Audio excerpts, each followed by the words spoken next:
Hey everybody, sorry I'm late. I just I got one of these smartwatches, and it does all kind of things. It tells me how many steps I've taken and all this kind of stuff. And I downloaded an update on it, and now it won't tell me what time it is. It'll only tell me how many steps I've taken, but it won't tell me the time anymore. So I'm not sure why I managed to pull that off.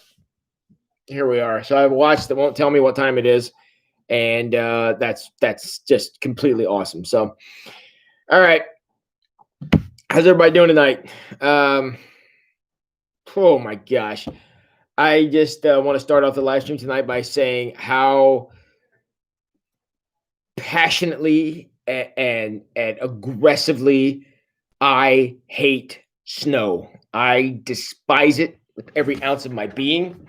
I'm convinced it snows in hell every single day, and I despise it. I hate it. It's the worst thing God invented, and I wish it would melt and never come back. And I hate snow.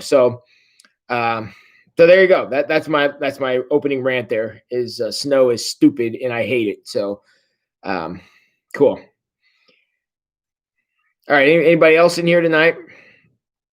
8 people. Come on, guys. The weather's terrible. Where is everyone? All right. There is no snow in hell, Tim Parker. You don't know that. You don't know that part. I know you think you're the authority on that, but I'm not. I'm not a fan of snow. I hate it passionately. And as much as I hate watches that don't tell what time it is anymore. So, all right, I got 13 of you. Should hopefully get a few more. Who else we got here tonight? Anybody else coming in? We're gonna get to Max Lucado here in a minute. Get my book open. So.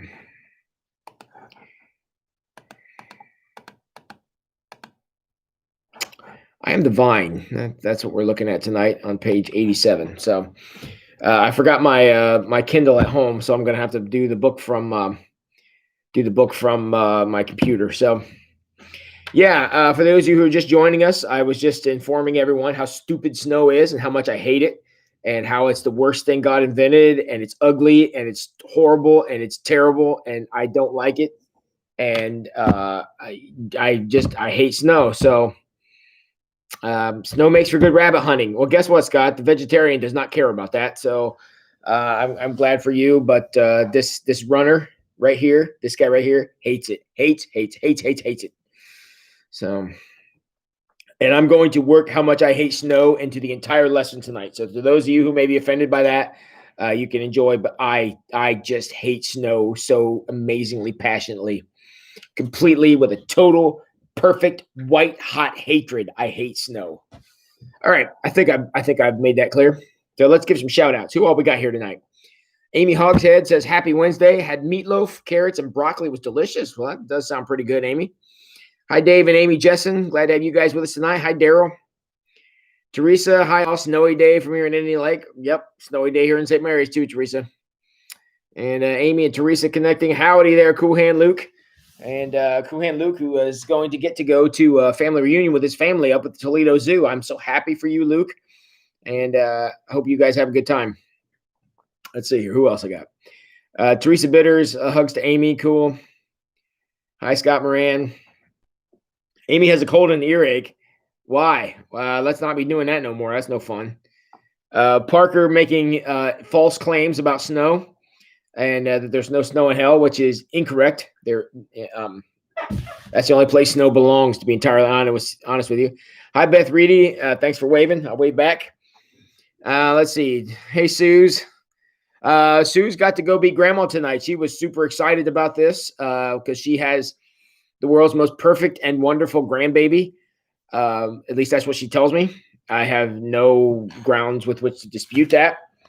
And I tell you what, Suze, my phone is on. Why don't you send me a picture of that kid, and let's see if I can find it. I'll see if I can find a picture of that kid, and I'll show him here. There we go. Here we go. Never mind, Suze, I got it. Everybody, check out this picture. Is that one happy grandma or what? Everybody, check that out. Is that one happy grandma right there or what? I'm trying to decide who's cheesing and who more there. What do you think of that picture there, Suze? So, oh, hang on. I got a new picture. Let's see here. Oh my gosh. Look at that guy. This is Roman.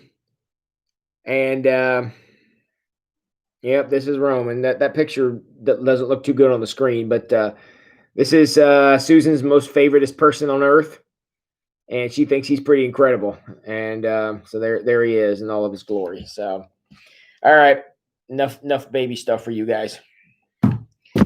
So, all right, yeah. Who else we got here? Marsha Bowman. Hi, Joe and Marsha are back with us. They were having some technical difficulties. Glad to have you guys back.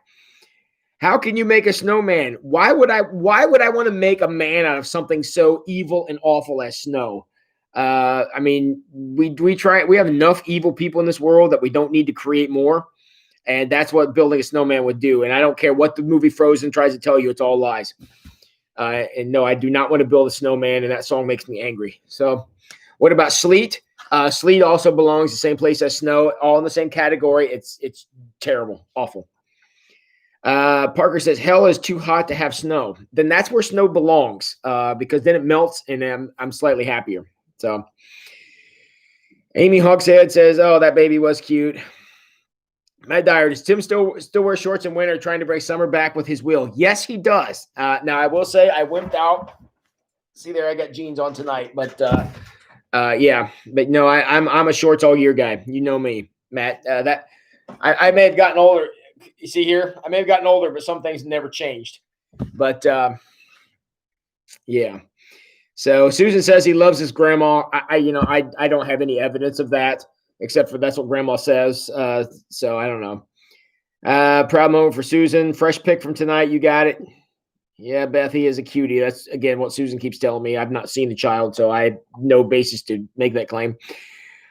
Snow angels, that's an oxymoron. They are actually called snow demons. That's a lie from Satan to make us call them angels. And look, I'm just dropping truth bombs on you here, and because snow is the worst substance God invented. You can make ice cream out of snow. Yeah, you can also make ice cream out of cream and milk and sugar, and it's a lot better. And I would highly recommend that. So put it all in a little machine and turn it on, and it's actually quite delicious. I actually splurged and got myself a Frosty from Wendy's. All right, flash poll. Everybody jump into comments right now. We're taking a flash poll. McFlurry from McDonald's or Frosty from Wendy's? Who's the winner? A McFlurry from McDonald's or a Frosty from Wendy's? Because I had a little Frosty today, and it was pretty good. And Bill wore shorts to work today. Crystal, do you tell Bill I'm proud of him? He gave me a swell of pride when I read that. I want to know. I don't know. Frosty from Wendy's or McFlurry from McDonald's? Who's the winner? Because these are the kind of the high tech, really deep theological issues we deal with here on this live stream. Okay, so I got 3 Frosties. I got Cool Hand Luke as a Frosty. Scott Moran is a Frosty. Crystal Dove's Frosty. Dave Jessen's going with the McFlurry, so he's got the outside pick there. That's good. Teresa, Frosty from Kewpie is good because Frosty's Kewpies are firmer. Because the Wendy's one I had today was wasn't cold enough, which is weird on a day like today. Let's see here. Okay, Frosty from Wendy's, Amy, that's a good choice. McFlurry with M&Ms by Suze. This is not my surprised face to learn that. Yuck, neither is real ice cream. Beth, there's actually an argument to be made there for that. So Matt says Frosty. Marge Tansman says Frosty. Daryl Louth is with McFlurry. Marsha Bowman is Frosty. I think Frosty might be winning this one.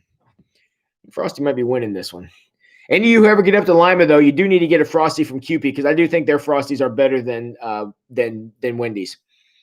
So, yeah. Now, if you want to go soft serve ice cream, though, you can't go wrong with Dairy Queen. I like Dairy Queen soft serve. It's pretty good because it's real firm when it comes out. I do enjoy that. You guys are making me hungry. So, all right. So I think Frosty won in the flash poll there. Let me see who I got here. How many frosts I got? 1, 2, 3, 4, 5, 6, 7, 8 frosties to 1, 2, 3. Only 3 McFlurries. And we got Beth Reedy who abstained because neither is real ice cream, and I'm gonna have to allow that because I think that's accurate. Soft serve from Chili Jillies in Sydney. I have not been to Chili Jillies. I'm gonna have to mark that down. I did not know about Chili Jillies, and I'm a little mad that nobody's brought it up until now. So, is there soft serve at the Toledo Zoo? No, they normally sell just animal food up there, Luke. It's like those corn in the little dispensers. You put your quarter in, and you get a handful of corn that you can eat along with the squirrels. Crystal Dove knows about the Frosty from Kewpies. Very nice. Yeah, those are pretty good.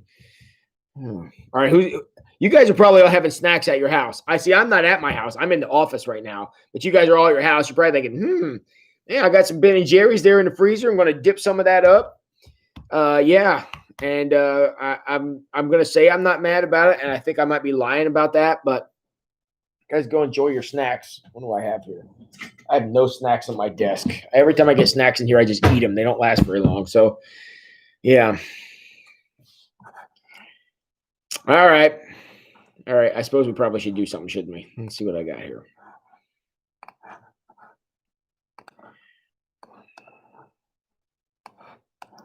Hang on, I'm getting my thing set up. All right, good. No snacks here, no appetite. Well, I rarely have that problem. Kroger was on sale for $1.77. What was on sale for $1.77? Cool Hand Luke. You're not talking about Ben and Jerry's on sale for $1.77 because that's a steal. Yeah. All right. Ice cream, really? What kind? You're not talking Ben and Jerry's on this sale for $1.77. Holy cow, we're all going to run out to Kroger if that's the case. So.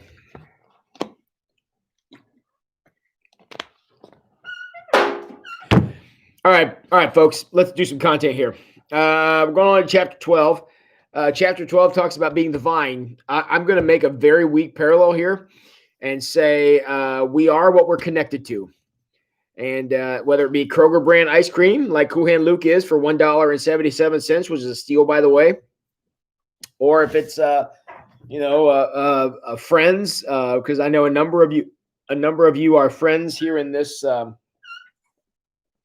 live stream, and it's interesting to me that a lot of you are here and you're interacting with each other, and you don't know each other outside of here, and it's always kind of makes me laugh how many of you are connecting here through this live stream and you don't even know each other, and that's it's a cool part of doing this is to see you guys make connections here and stuff, and hopefully someday soon, based on what we're hearing, we're going to be going on to or going back to some kind of normal something or other with the vaccine, and hopefully that will help us out.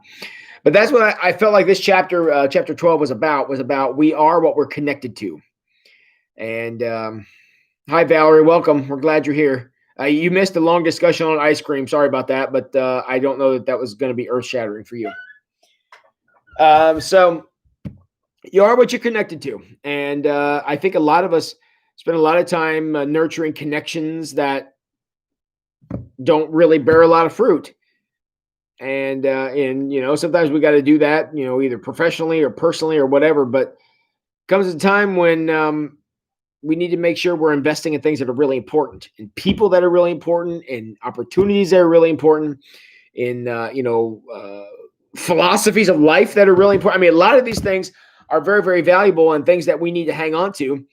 And we waste a lot of time. Look, this guy here, he's guilty of that too. Wasting time and not, investing in things that are important. I'm not so much relationships, but opportunities. Feeling a little. I mean, I'm going to be. We're all friends here. Been here lately. Been feeling a little burnout, and just lot of wheel spinning, and I'm tired.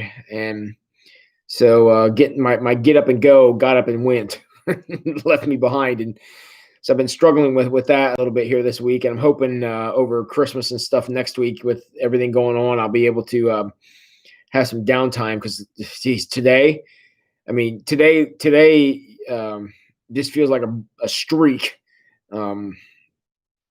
And just feel just tired.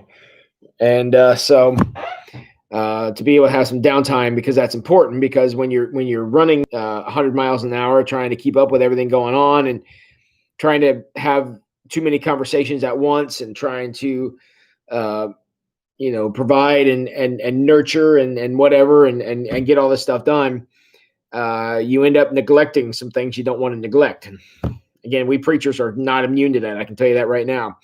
And that was my big takeaway from this chapter when I read it last night, was how important it is to be connected to what's important, and to not allow other things in our life that may not be quite as earth shattering to overtake areas and spaces and opportunity, take that away from things that are truly important. And I think sometimes we do that. We waste a lot of time, and waste may be a strong word, but we end up burning up a lot of time doing things that are less than fulfilling, and not accomplishing what's meaningful to us. And again, it's not like you can't go through life saying, well, this doesn't nurture me, so I'm out. Look, I understand you can't do that, but at the same time, we have to be very careful that we're not depriving ourselves. Just like, and he's going to talk about in this chapter, if you got a vine growing up the side of the wall, if you clip that vine off somewhere, everything above the clip is no longer getting anything, going to die. And people are the same way. If we don't, make sure that the vine is healthy, don't make sure that what we're plugged into is healthy, is basically we're trying to get electric out of a frayed electric cord. Eventually that cord's going to fail, and all the life will dry up, and that's going to be a problem. And that's not, don't let life get there. I mean, we all get there time or another, but recognize that, don't be afraid of that, and make sure you're nurturing that vine, because burnout is not a good thing. It's not a place you want to be. And I remember in seminary, I probably have said this in live streams before, since I've done so many of these, but we always fall into the worst situations in life when we violate the HALT, the HALT method of knowing where you are. And most people who've had some kind of failure or really messed up their lives have suffered from one of the pieces of HALT, HALT. You're either hungry, angry, lonely, or tired. And if you think about a lot of the things in life that can get us in trouble, a lot of that stuff is motivated from being hungry, angry, lonely, or tired. And so, if you're not nurturing things that make sure you're not hungry, or you eat a bunch of junk food and don't eat good food, that's not connecting to something that's good for you. And, and I'm sure this is going to be shock of all shocks to hear me say, but I think Jesus is one of those things we need to connect to in an intentional way, to be nurtured from our connection to him, and to be nurtured from interacting with him, reading his word, and prayer and worship. The importance of that stuff cannot be overstated. And that was really, a big thing I took away from this chapter is there's only so much of us to go around. There's only so much time. There's only so much energy. There's only so much opportunity. There's only so much relationship. There's only so much of that stuff. And if we're spreading ourselves too thin, trying to run after too much, spinning a lot of plates that maybe don't need to be spent. The energy that it takes to do those things may be costing us effort and energy in places that it would actually bear fruit and be good for us. And I think that's an often neglected, especially people who have the spiritual gift of nurturing, and the spiritual gift of giving, and the spiritual gift of generosity, that can quickly become an empty vessel. because an empty vessel that's constantly pouring eventually runs out. And that's God never asked anybody to be burned out. He asked a lot. I'm certainly not going to argue that. But he's also a nurturing God who doesn't ask us to spend, there may be a season of drought. There may be a time of struggle, of course. But he never asks us to continue to sustain or to continue to hold the jar of our life, just continually hold it upside down so they can never catch anything and never, be able to give back, because that's a dangerous place to be.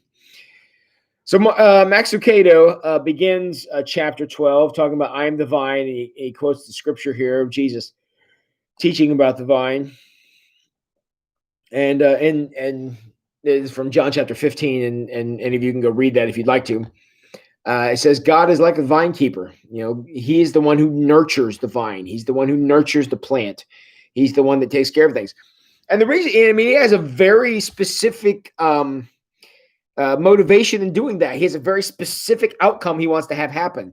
And I think Max wraps this up pretty well when he says, we are bearing the kind of fruit that the vine wants us to bear when we do according to Galatians 5:22. And I'll read it right out of the book here.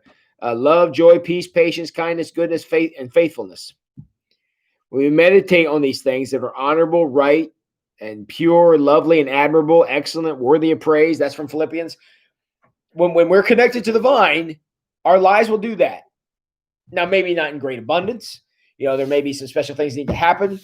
There may be some things that need to be gone over or whatever. But at the end of the day, we bear that kind of fruit when we're connected to the vine. But if we allow that connection to erode, or we allow it to get clipped, or we unplug from there to plug into something else, that may be super important, or we may think it's super important, I guess I should say. But if that's, not coming from the vine, it's not going to go well for us. If you you all have seen grape arbors, I'm sure. If you pull the end of the grapevine off and go plug it into an electric socket, that vine's not going to do very well. It might burn your house down, because that's not connecting to the right thing. And sometimes we're doing that with our lives. We are designed by our Creator to connect to the vine, the capital V vine. And that's how we were designed. That is his desire. That's what we're at our best when we do those things. That's how that's supposed to roll. And for us to try to do anything else, we're just fooling ourselves, because we are not going to be nurtured. We're not going to be nourished. We're not going to be healed. We're not going to be strengthened. We're not going to be encouraged by anything else like we would be if we were connected to the vine. That's why I'm so happy to have all of you here for these live streams and to be a part of these conversations. And even though when we talk about goofy stuff like ice cream or whatever, I'm so happy to be here to do this with you, because this is connection. It's connection between us, especially at a time when, the world is kind of strange. And not only that, many of you, live quite a distance from St. Mary's who are joining us. I know Matt, he lives outside of McGuffey, and Aunt Kate is pretty sure she's usually here, and she's over in Alger. And I know Teresa is over in DeGraff, and a number of you are here in St. Mary's and Salina and Walpock. And we wouldn't be able to have this connection if not for this blue cord coming out the side of my computer. And it's all about being connection. And I got a couple comments here. Hey, Crystal, you need to be thank you, Crystal. Sometimes I need to practice what I preach. There's no doubt about that. Quinn Lou says, I enjoy volunteering at church, but I have to be aware of not saying yes too often for the specific reason to prevent burnout. That's why we enjoy. Yeah, a group whose main purpose is fellowship. Yeah. And that's what I want this group to be for all of you is, I know it's not as good as if we were all sitting around a table somewhere together, but that we can get on here and, talk about serious stuff, of course, but talk about ice cream and the ice cream sale at Kroger and whatever, because I think it's important for us just to banter and to be able to have connection. Because, look, think about it right now. There are 20 of you logged in here. Counting me, that's 21. So there are 21 of us here tonight. We all could very well be doing something else right now, very easily. Many people are.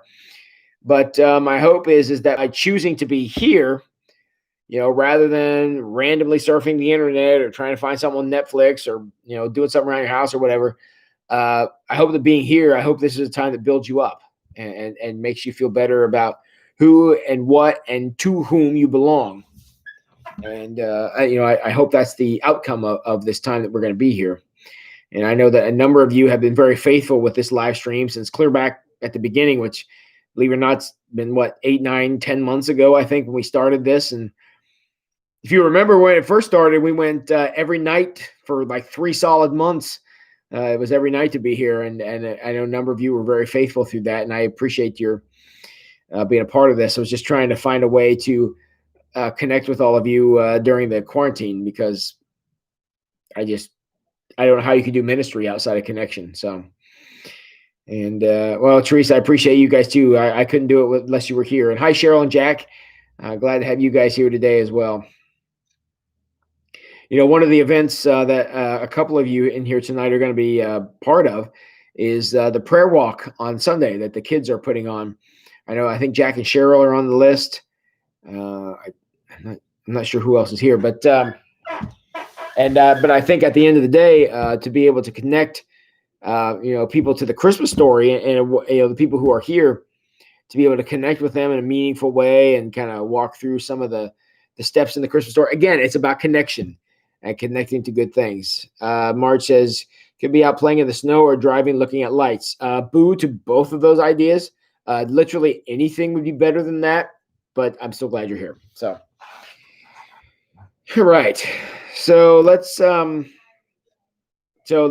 take a word from Galatians. Let's focus on love, joy, peace, patience, kindness, goodness, and faithfulness, because that's what we are called to do. That's what's important for us to be a part of, and that's what good connection will do. All of you in this chat right now, every single one of the 22 of you who are logged in, have at one time or another been connected to something that was not good for you. I mean, that's we've all been there, and it's not good for you because it doesn't result in anything on that list. It does not produce love. It does not produce joy. It does not produce peace. Now, normally, it produces an illusion of those things, but it ends up not being meaningful because, illusions are never fulfilling. And since we all have need for love, need for joy, need for peace, we have need for patience, kindness, goodness, so on and so forth, we cannot replace those needs with an illusion. You can never replace a legitimate need with an illusion. You can never fool yourself into having a need fulfilled. And I'm not talking about desire, because we all could, fake our way into that. But I'm talking about a genuine, legitimate need that you have in your life. If you have a need for kindness and that need is not being fulfilled, you cannot fake your way into that. You can't lie to yourself. It's not going to work. It just will not work. And if you're trying to connect to something in your life, looking for kindness, looking for patience, looking for gentleness, looking for self-control, one of the other translations says, if you're going around looking for that and you're connecting to things that are not the capital V vine to find these things, you will be left deeply, tragically unfulfilled. And that's something you really, really want to watch out for. So, all right. Anybody got a comment you want to make about that?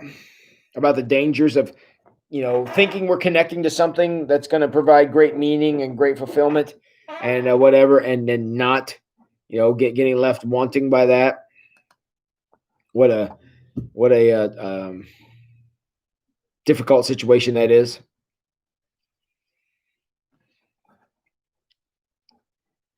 So I want to turn the page here over to page 88. False connections do leave us empty and hurt. There's no doubt about that, Teresa. And it's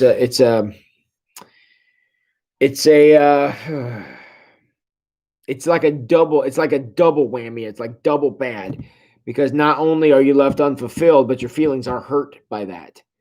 And that can be a very,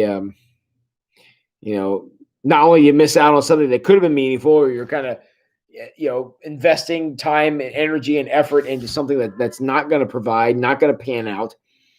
You're also, not only depriving yourself, but you're also expending. It's costing you, and it's not giving you any kind of return. And again, there are plenty of things in the world out there, and you all know this just as well as I do, who are happy to take, happy to absorb, happy to accept, and also perfectly happy to not give a doggone thing back.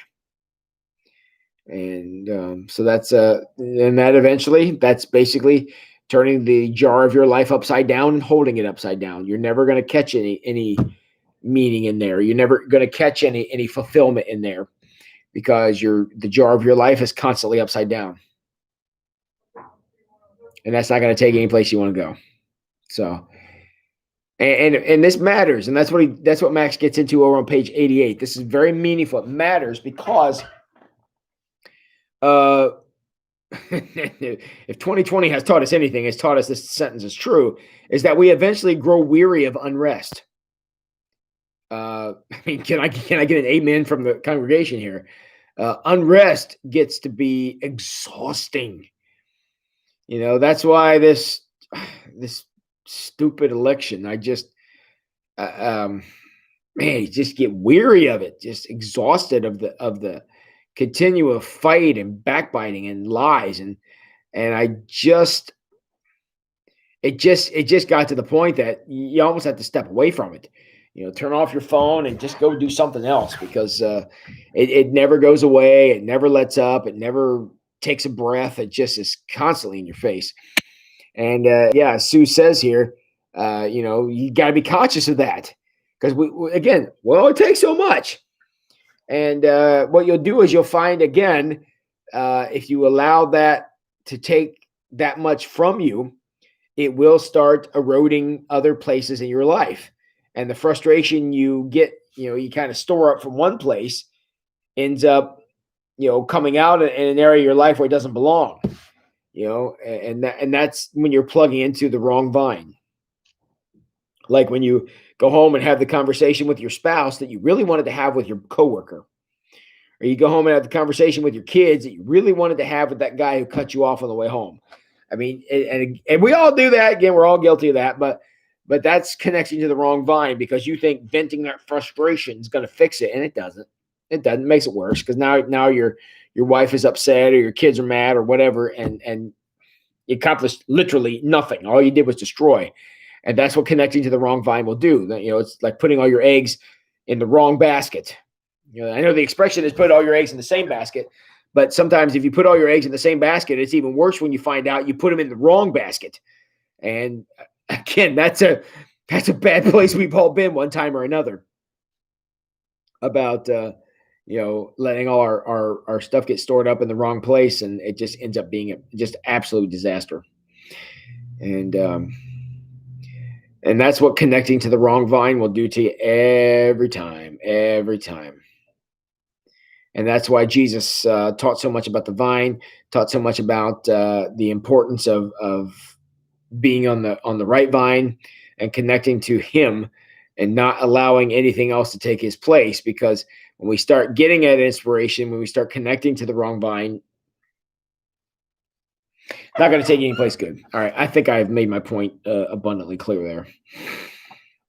Yep. Because if you start feeling yourself being weary, and that's a good word. I don't mean tired, because we all feel tired sometimes. We all feel frustrated sometimes.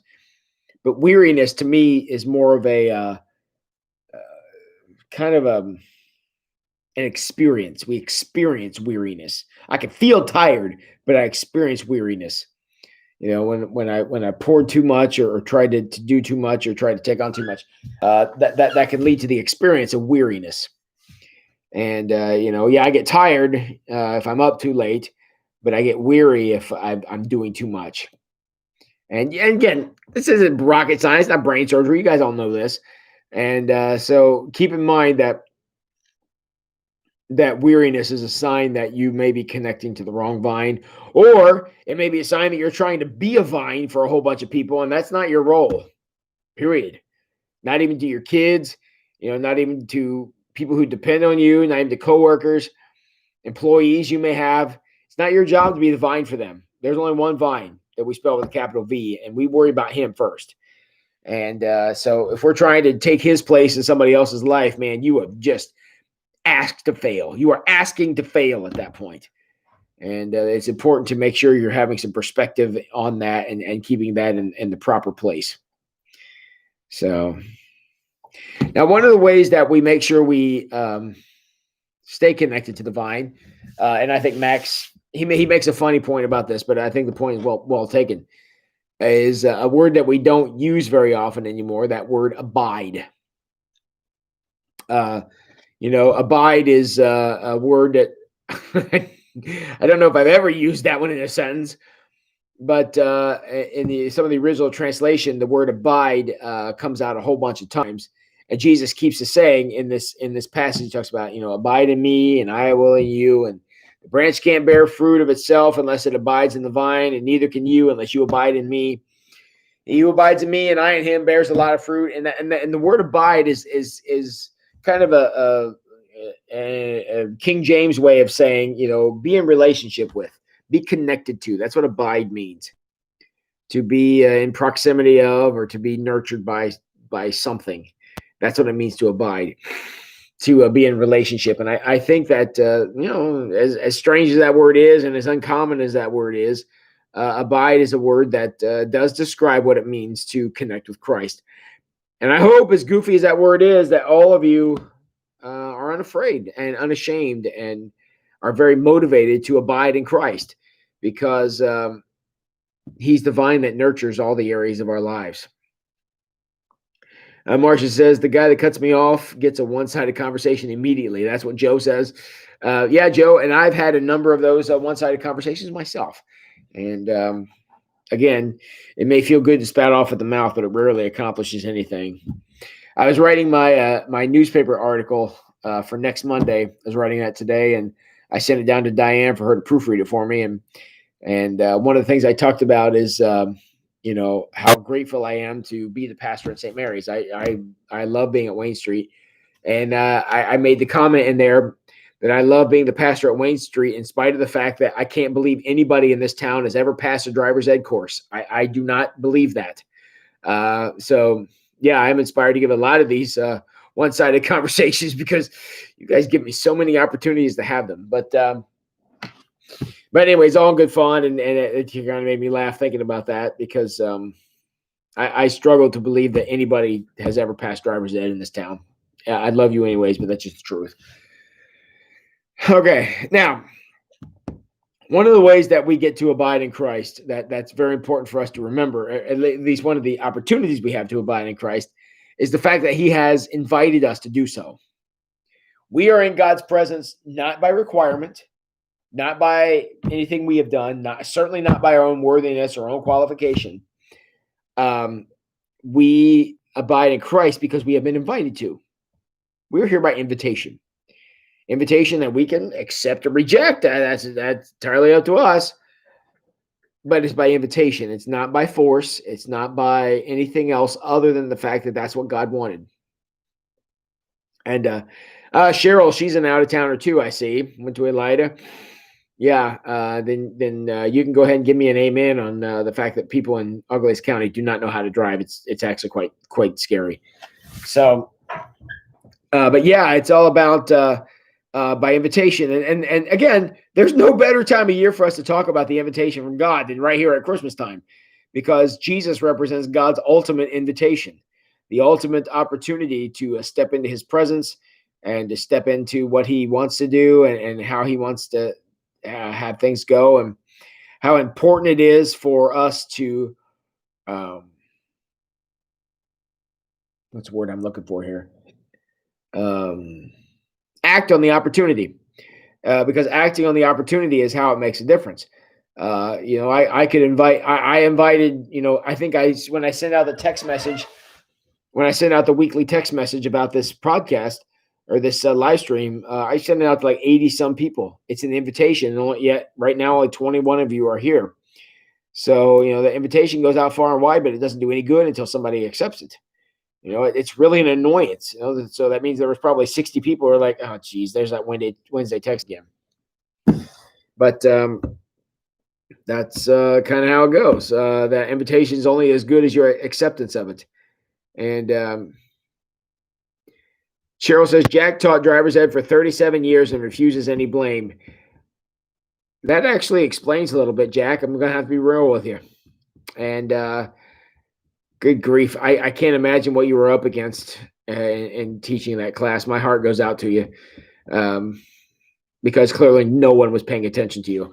So anyways, yeah, so here we are and here, and we have to remember, I mean, look, for 37 years, Jack Miller was inviting all of you to come take a driver's ed course, and nobody took him up on that offer. Clearly no one did. And it's really, really sad because by not accepting the invitation, none of y'all learned how to drive. It's awful. It really is bad. Jesus is the same way. That baby in a manger represents a great offer going, a fantastic offer going. But if we don't do anything with it, if we don't accept the invitation, if we don't connect to the vine, all that is a great idea. And great ideas don't do anything, not until they're acted upon. So that's what makes part of this so sad when we get distracted or when we try to connect to the wrong vine or we make mistakes or do all this stuff. We're basically turning down a pretty darn good offer. And it's really too bad. Marcia Bowman was clearly one of Jack's students, and she claims that he taught us well. If that's the case, then he didn't have enough people in his class. I'm just going to say that right now. So, all right. Now, and again, talking about an invitation, you have to understand what you're being invited to. Tonight I invited 80 some people to come to an online conversation, the same one we're having right now. That was the invitation. I didn't invite anybody to come over to my house for a party. I didn't invite anybody to, go down and do the polar bear plunge in the river. I didn't invite anybody to that. So the invitation was to come and be a part of this conversation. And we need to understand that Jesus is also inviting us not to take shelter from the storm. He's not inviting us to come over and say hello.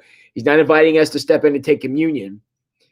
He is inviting us to make his home our home, to reside in him. That's what it means to abide in Christ, is about taking up the invitation. It's about changing. And I know how much y'all love that, but it's about changing things about our life so that we can be closer to Jesus.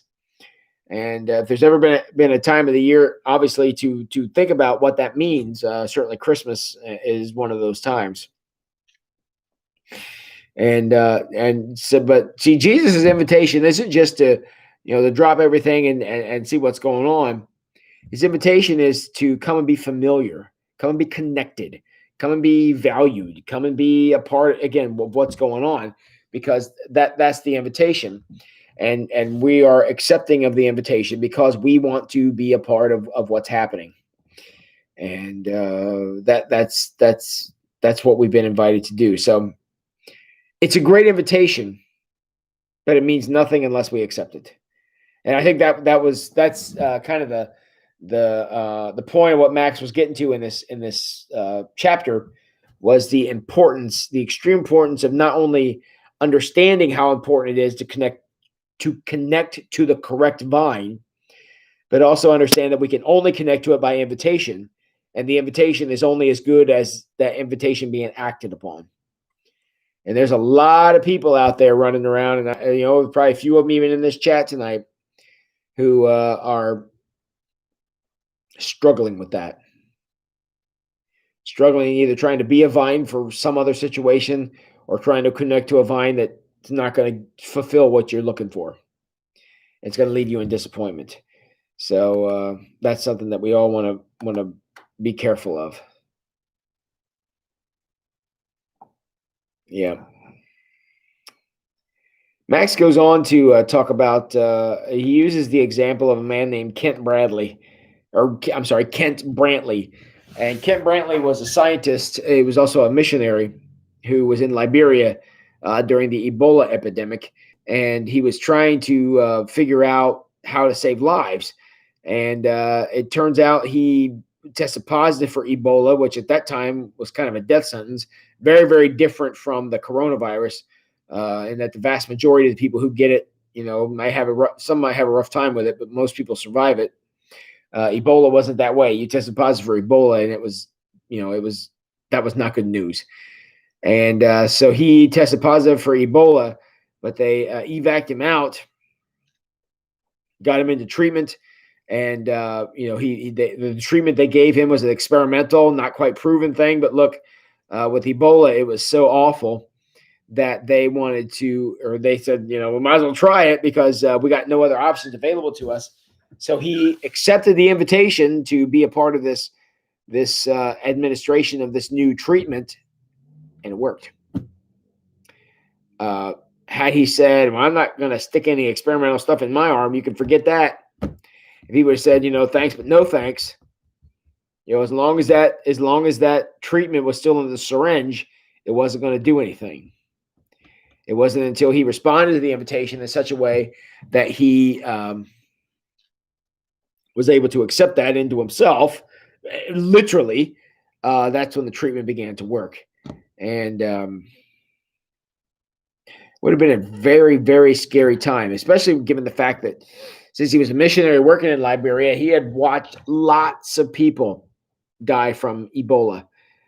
He had seen this happen, lots and lots of times, and he knew what the diagnosis meant, probably better than anyone. And so he knew he was in trouble. And sometimes that desperation can either give you great clarity or it can really cloud up everything. So I think that the discussion I want to have with you here for these last few minutes we have is about what's going on in your life. When Dr. Brantley was diagnosed with this thing, it gave him great clarity. I've got to go with the right thing, and all of my experiences and all of my training and all of my education and all of my everything tells me that listening to what these doctors says probably going to be my best option. And thank God it worked out. But it took this desperation to get him there. So in your life, and again, thank God none of you have ever been diagnosed with Ebola, but given the fact that, there are certain situations in life that do bring us to desperate times, what does that do for you? Brantley could have went off the deep end and said, well, look, I ain't going to make it anyways. I might as well, go do whatever or give up or whatever and just go die or just go run myself out or not even attempt to connect to anything that might help me. And I know that sounds like, well, why would anybody do that? But guys, we do this all the time. We run into a situation that's desperate, and instead of reaching out to trusted friends or trusted family members or even getting on our knees and praying, we take some other option. And that doesn't always, in fact, very rarely does that work out very well. So it's so very important for us to remember, especially during times of challenge, how important it is to be connected to the vine, spelled with a capital V. Because to be connected to anything else is not going to get the job done. And when you're in a desperate situation like Dr. Brantley was, that's even more important because there's not a lot of time to make mistakes and try things that might not work because that's going to lead to places that you certainly don't want to go. And so I guess that's my encouragement here. I'm going to wrap up and we're going to have a little something here at the end, but you want to be able to connect to the right things. He talks about how his wife was singing the old hymn, I Need Thee Every Hour. That's a beautiful old hymn, by the way. And she sang that and was just kind of connecting to God through this terrible thing when her husband was diagnosed with Ebola, because she understood just as well as he did what that would have meant. And thankfully, instead of losing his faith in the science and losing his faith in his God, he maintained faith in both. And it doesn't always work out as well as it did for them, but he was cured. And he was one of the first patients they managed to cure of Ebola, and literally brought him back from the brink, which is wonderful.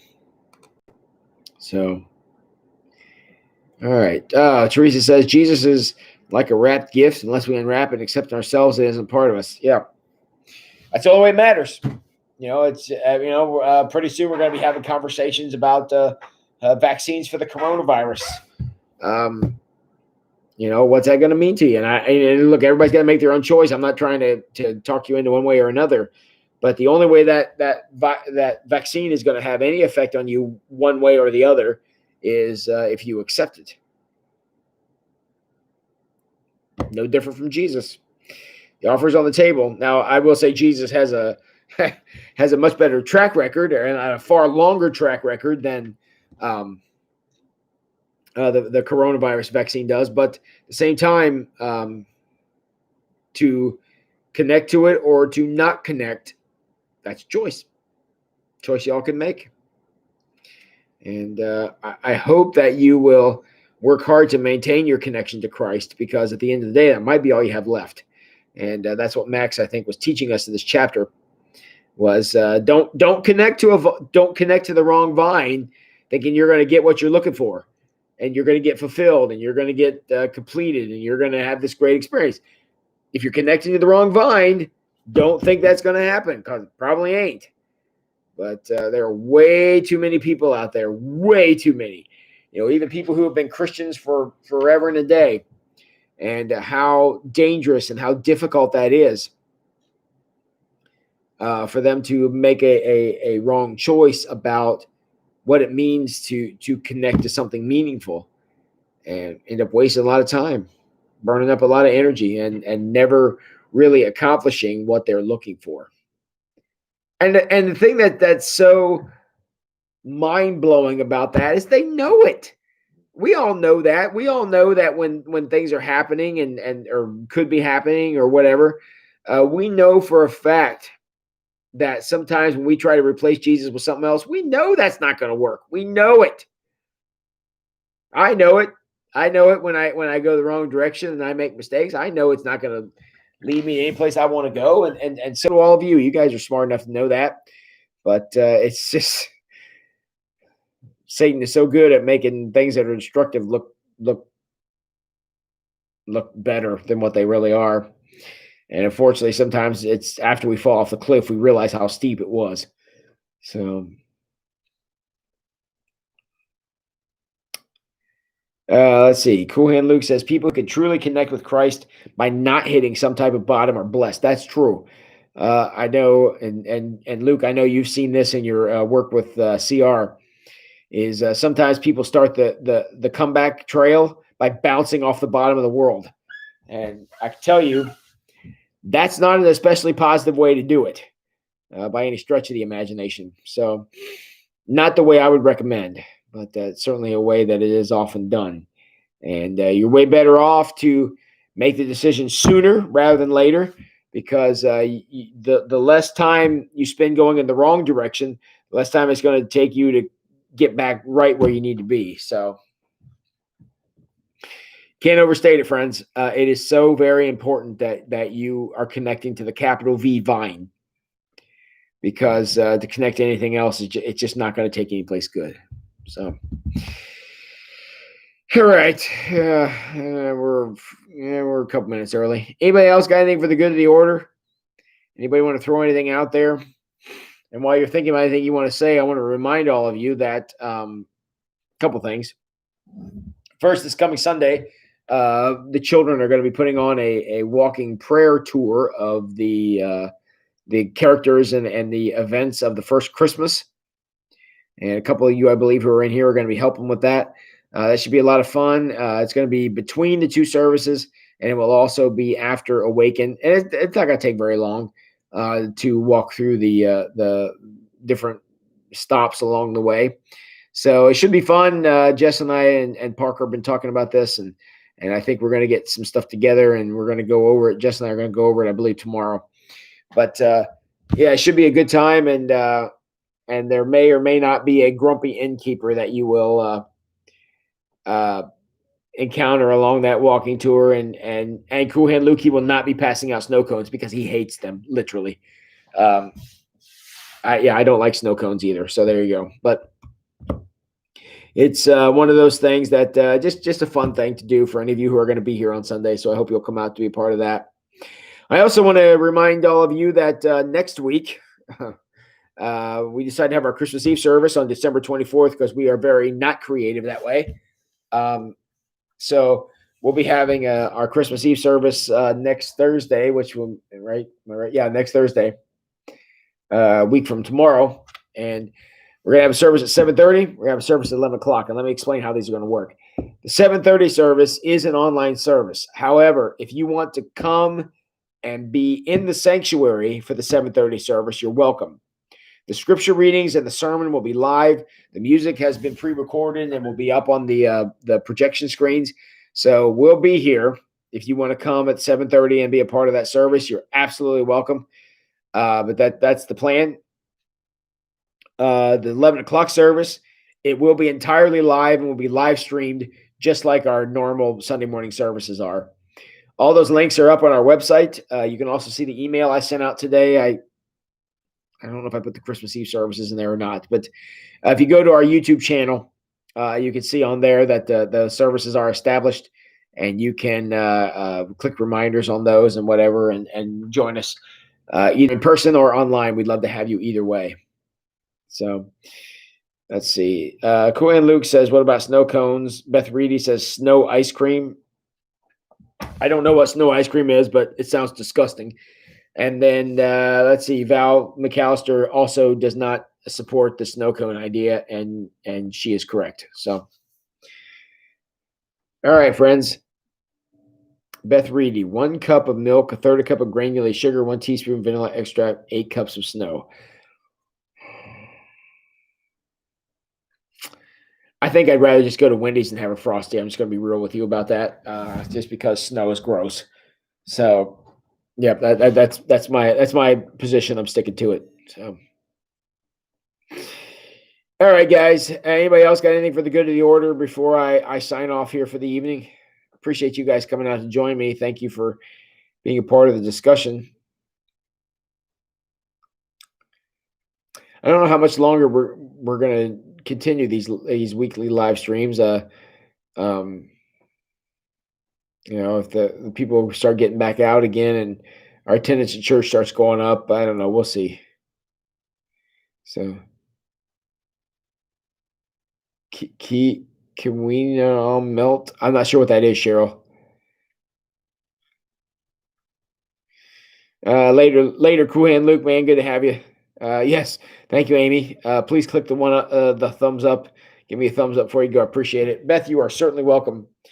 Appreciate you being here, and I hope you enjoy that homemade snow that you're going to make there. Oh, a Kewpie. Yes, we talked about the Kewpie malt, Kewpie Frosties. Yeah, they were a part of the discussion earlier, Cheryl, and we had a long conversation about that. So,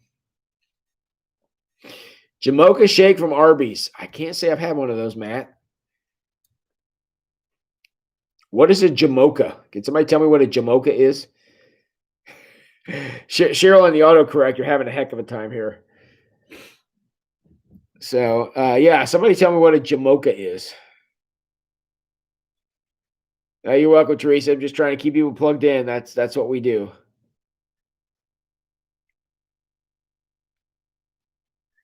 A coffee vanilla milkshake, really? Wow, so you get sugar and caffeine and ice cream all at the same time. Wow. That might be quite a trip, actually. So,